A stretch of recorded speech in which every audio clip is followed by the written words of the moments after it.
Alright, so got the new body glove GTS.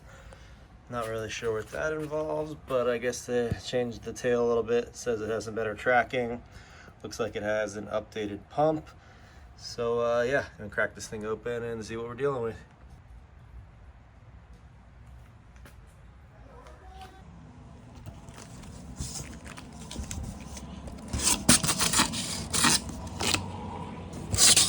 Looks like it's in the bag, ready to go. Warranty information.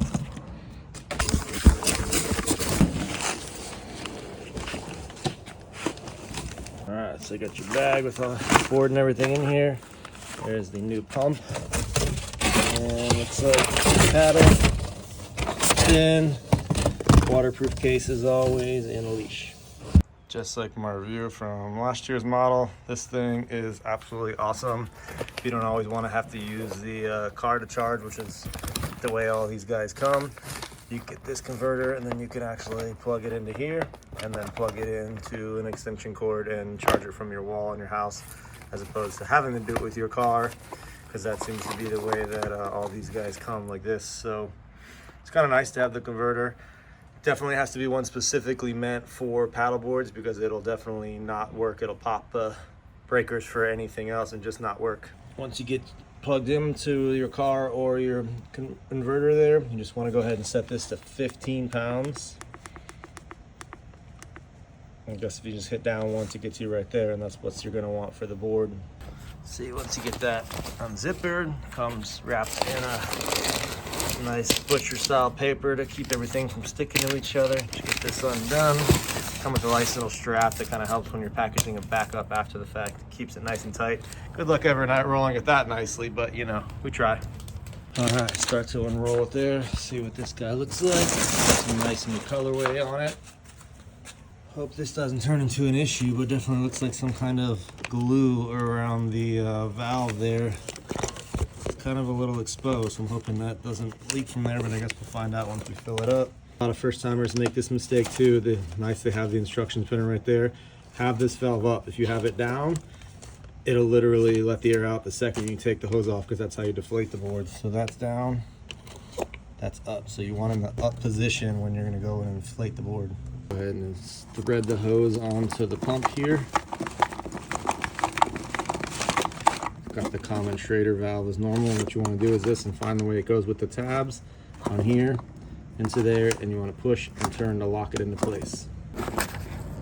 Push and turn, make sure that guy's locked in there. Of course the pin was up. Make sure we're set at 15. Then we're going to go ahead and get this thing started.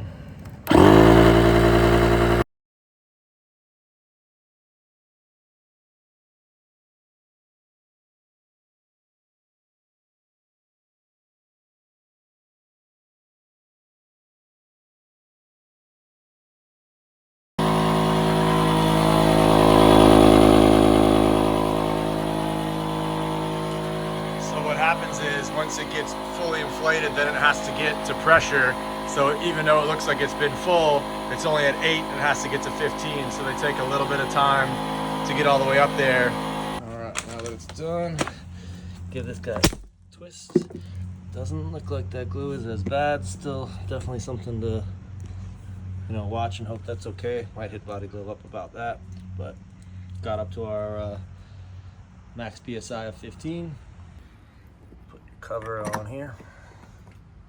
So these are some of the things they're talking about, how this thing tracks a little better, is having the wider swallowtail and then having the wider nose. It doesn't come to as much as a point over here.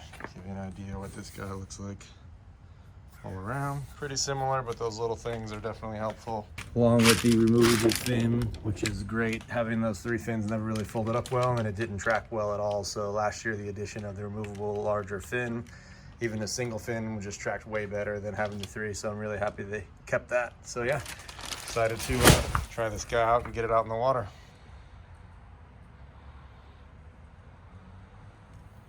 I had to put it in before we get out in the water, and just for comparison, this is it next to a 1966 Mustang. It looks quite long. All right, got the last year's model filling up. I'm gonna take it in here and compare it to this new year's model. I was curious about this. This is last year's fin. Since the first year they went with the removable fin, and this is the new one, and they look to be the exact same, so they'll use the same system. Slide in and lock into place. So very cool again to have a removable fin. Makes it a lot easier to track, allows it easier to store and transport. Let's see what these new paddles look like this year. It's like blue.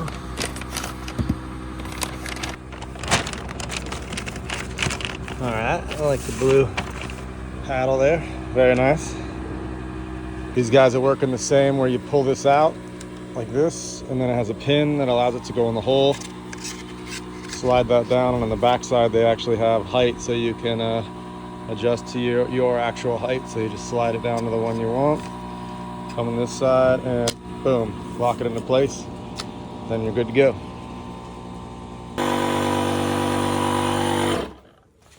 There you go. Stops right at 15. Very nice. This is the new pump that came with the new board this year. Here's a little comparison with last year's pump. I think this one, I think it filled it up about a minute faster. They still take a good, 15 minutes, but yeah, it's a sleeker looking pump. But Regardless, it's just nice to give you an electric pump now. If you have ever used one of these, you know the pain and the sweating and pre-workout you get is almost makes you not want to paddle afterwards. So electric pumps by far are just the best thing ever. I kind of keep one of these guys around just in case, I throw in the back of the truck sometimes if I don't have access to power, and it's a backup if I need to fill a board or put a little bit more in there, but definitely highly prefer the electric pump. okay, so here they are, both filled up. This is 2024, this is 2025. You can see where they went with the swallowtail there. They say it helps provide a little better tracking. And then on top of that, obviously we got the removable fin, but they said they went with a broader nose. See the difference here. And from what I'm seeing, it seems like the previous models have a lot more rocker in them. Could be a little bit of the grass, but it definitely seems like they took some of that out. I'm assuming they had a purpose for that to maybe track a little better, but about to get out in the water and find out. But yeah, this is what the two look like. Also looks like we got a little handle on the new one, which is nice when you're going to pull out of the water. I did like the old style ones. Used to have a little D-ring there, and I'd put a kayak pull on them, which is what I do on the rears of these ones.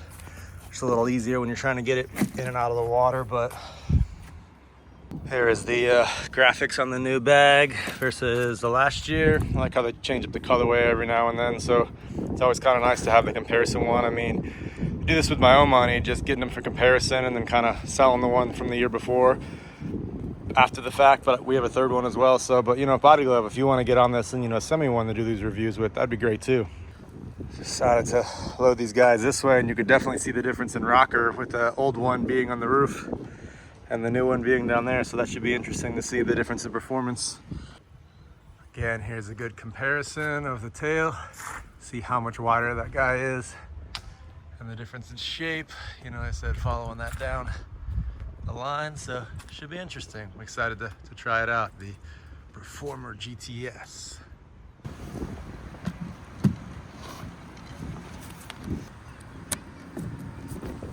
Alright, got both of them in, fins in, and ready to jump in the lake. Got a little bit of wind coming on there, should make it interesting.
definitely very nice having that front handle.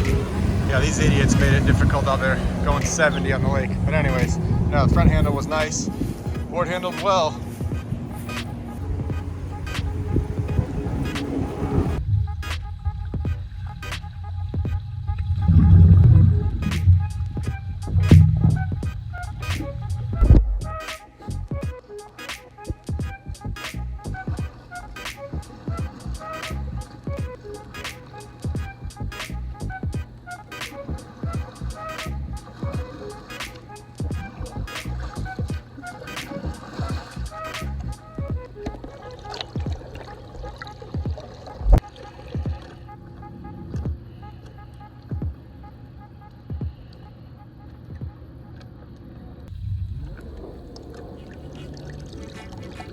All right, final review of the Performer GTS. I'd say the board's awesome. I love the swallowtail. I love the broader nose. I love the better tracking. I would say if you have the 2024, maybe not worth the upgrade because they have the detachable fin and instead of the freestanding fixed fin. But if you have a 23 and below, I would definitely say go ahead and grab yourself one of these Performer GTSs, especially at Costco. Super deal. I think they're $3.99. Sometimes you can find them for $2.99. But yeah, I would say definitely go if you have a 23 or below. 24, maybe not worth the upgrade, but either way, love the board, love body glove, love the durability and everything else.